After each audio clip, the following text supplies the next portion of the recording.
मंगलवेढ़ा महाराष्ट्र के संत चोखामेला की विट्ठल भक्ति अपार थी। वे निरंतर विट्ठल के नाम स्मरण में ही मग्न रहते थे, परंतु गांव के कुछ कुटिल लोग उन्हें बहुत कष्ट देते थे। इस कष्ट से त्रस्त होकर एक दिन चोखामेला जी ने गांव छोड़ दिया और अपनी पत्नी सोयरा के साथ वे पंढरपुर आ गए। वे पंढरपुर में एक झोपड़ी बनाकर रहने लगे। भगवान विट्ठल की उपासना पहले समान उनकी चल रही थी। एक बार देवालय में ताला होते हुए भी चोखामेला जी अपने आप विट्ठल के चरणों तक पहुंच गए। तब से वहां के पुजारियों ने देवालय में पहरा लगवा दिया। तब चोखामेला जी की विट्ठल से मिलने की तीव्र लगन को देखते हुए ईश्वर ही उनके घर पर उनसे मिलने आने लगे। अब चोखामेला जी अपने घर पर ही तृप्त मन से विट्ठल की सेवा में मग्न रहने लगे। एक बार विट्ठल ने चोखा जी से कहा, मैं तुम्हारे यहां भोजन करने आ रहा हूं। यह सुनते ही सोयरा को बहुत आनंद हुआ। भगवान को क्या भोजन कराएं, इन विचारों में ही नदी पर मिली एक स्त्री से उन्होंने कुछ खाद्य सामग्री मांगी।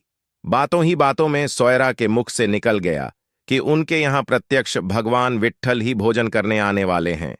यह सुनकर वह स्त्री आश्चर्यचकित हो गई। कुछ ही क्षणों में यह समाचार गांव भर में फैल गया। इस बात पर किसी ने विश्वास ही नहीं किया, अपितु गांव वालों ने उनका मखौल उड़ाया। परंतु एक व्यक्ति रात्रि में छुपते छुपाते चोखामेला जी की झोपड़ी के निकट आया। उसने भीतर झांक कर देखा तो देखता क्या है कि भीतर चोखामेला जी भगवान विट्ठल की मूर्ति के चरणों में बैठे थे। निकट ही सोयरा नम्रता से खड़ी थीं। चोखामेला जी कह रहे थे, देखा ना सोयरा, भक्तों के लिए कुछ भी करने वाले ये प्रेममय भक्तवत्सल ईश्वर हैं। सोयरा ने विट्ठल के चरणों में अपना सिर रखा। उसकी नेत्रों से अश्रु बह रहे थे। उसे उठाते हुए ईश्वर ने कहा, मुझे भी तुमसे मिलने की लगन लगी रहती है। वह व्यक्ति यह सर्व देख रहा था। सोयरा ने भोजन की थालियां परोसीं। भगवान विट्ठल ने भोजन आरंभ किया। ईश्वर की मूर्ति के हिलते हुए हाथ उस व्यक्ति को दिखाई दे रहे थे। उसी समय चोखामेला जी के शब्द उसके कानों पर पड़े, अरे अरे धीरे, यह क्या? भगवान के पीतांबर पर छाछ गिरा दिया ना। यह सब देखकर वह व्यक्ति वहां से चला गया और जो भी उसे मिलता उसे वह देखा हुआ सत्य वृत्तांत बताता गया। लोग एकत्रित होने लगे। यह बात देवालय के पुजारियों तक पहुंची। वे सभी इस उद्देश्य से तुरंत देवालय में पहुंचे कि वास्तविकता क्या है।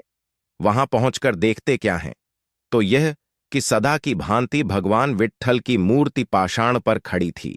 उनके वस्त्र एवं आभूषण भी वैसे ही थे, परंतु परिधान किए गए पीतांबर पर छाछ गिरा हुआ था। इससे प्रमाणित हो गया कि अतिथि बनकर प्रत्यक्ष भगवान विट्ठल ने ही सगुण रूप में चोखामेला जी के घर भोजन किया था। इसे देखकर पुजारियों सहित सभी ने उस महान संत चोखामेला के चरण पकड़ लिए। दोस्तों, देखा ना, अपनी अपार विट्ठल भक्ति के कारण चोखामेला जी संत चोखामेला हो गए और प्रत्यक्ष भगवान विट्ठल ही उनके घर उनसे मिलने जाने लगे। वीडियो अच्छा लगे तो लाइक करें, शेयर करें और चैनल को सब्सक्राइब करें। धन्यवाद।